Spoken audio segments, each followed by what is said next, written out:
Les Noirs, depuis des périodes de colonie, ont été considérés comme des êtres minoritaires. Exportés de l'Afrique comme de la marchandise pour le commerce triangulaire, ils ont vite été utilisés par les anciennes sociétés comme des esclaves. Depuis des périodes coloniales assez tôt aux États-Unis, l'esclavagisme des Noirs y est légal. Les esclaves deviennent vite une partie intégrante et très importante de l'économie d'agriculture sud-américaine. Ils sont très maltraités, donnés des conditions de vie exécrables et sont victimes de violences abusives par leurs maîtres. Ce mode d'exploitation est progressivement aboli dans les États du Nord dans les années suivant la Révolution américaine. Toutefois, l'esclavage prend énormément d'ampleur en occupant une position centrale dans l'économie et l'organisation sociale des États du Sud. Surtout utilisé dans les champs de coton et comme domestiques, les esclaves commencent à créer de plus en plus de débats entre le Nord et le Sud sur l'abolition de ce terrible commerce. Ceci amène vers la guerre de sécession, opposant le Nord, qui sont pour l'abolition de l'esclavage, et le Sud, contre l'abolition de l'esclavage. Avant cette guerre, on compte environ 4 millions d'esclaves au pays.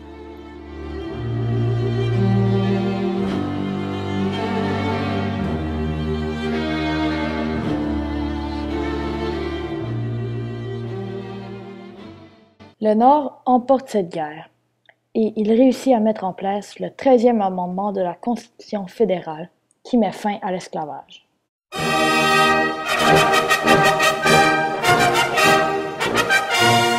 Après la guerre, quand la condition des Noirs ne faisait que s'améliorer pendant une courte période de reconstruction, le Sud va constituer un système légal de ségrégation raciale. Ceci va mettre légalement en vigueur les Jim Crow Laws. Les Jim Crow Laws vont contourner le 13e, 14e et 15e amendement de la Constitution. Ceci distinguait les citoyens selon leur race et enlevait plein de droits majoritairement liés aux droits publics des Noirs. Par exemple, les Noirs n'avaient pas le droit d'assister aux mêmes écoles que les Blancs, devaient céder leur place aux Blancs dans les autobus, avaient des toilettes distinctes de ceux des Blancs et ne pouvaient pas atteindre les mêmes parcs que les Blancs. Les Noirs se retrouvaient avec aucun statut de citoyen, ne valant absolument rien aux yeux des Blancs. Ils ont commencé à être victimes de violences illégales et d'intimidation. Le 1er décembre 1955, une femme nommée Rosa Parks refuse de céder sa place à un homme blanc dans un autobus. La loi obligeait pourtant les Noirs de céder leur place aux Blancs. Elle est ensuite arrêtée et reçoit une amende. C'est alors que Martin Luther King mène le boycott des autobus de Montgomery. Il apporte toute la société noire de Montgomery de ne plus utiliser le transport en commun. Un réseau de covoiturage a été instauré et certains marchaient des dizaines de kilomètres. Le boycott dure 382 jours et le 13 novembre 1956, la Cour suprême enlève la loi de ségrégationniste dans les autobus. Depuis ce moment, Rosa Parks est considérée comme la mère des mouvements des droits civiques. Elle commence une grande guerre qui va changer l'histoire des États-Unis.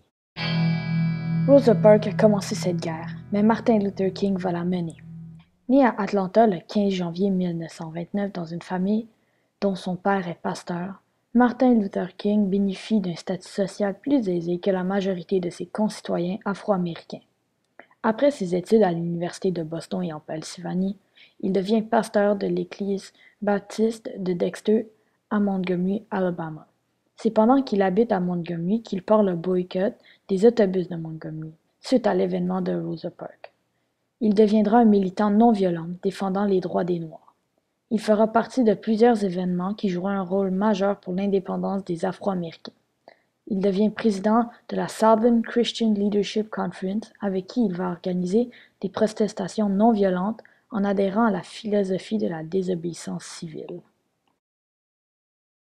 Il sera entre autres arrêté pour avoir soutenu le mouvement des Freedom Riders, mouvement qui consistait d'étudiants prenant des autobus inter-États pour tester la Cour suprême qui avait nommé la ségrégation dans les transports illégale. La police était pourtant appuyée par le Ku Klux Klan et recevait les Noirs avec des extrêmes violences. Ceci brassa le gouvernement Kennedy qui passa à l'action. Ceci est qu'un exemple des actions de désobéissance civile prises par Martin Luther King qui ont influencé plusieurs autres événements de protestation, tels que les sit-ins de Greensboro, où 4 étudiants noirs vont faire un sit-in à un comptoir pour protester contre la ségrégation dans les magasins Woolworth. Plusieurs commencent à en faire à plusieurs lieux de discrimination à Greensboro. En quelques jours, ils sont 1000 à faire des sit-ins à Greensboro, ensuite partout au pays. D'autres événements, tels que les marches de Selma à Montgomery pour manifester pour le droit de vote des Noirs, ont beaucoup influencé cette lutte. Mais de loin, le plus gros événement auquel Martin Luther King a aidé à organiser est la marche vers Washington d'août 1963.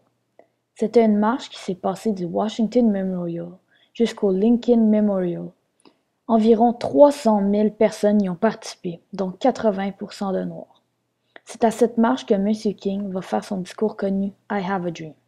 On dit que cette marche a grandement aidé au vote du Civil Rights Act de 1964 et du Voting Act de 1965.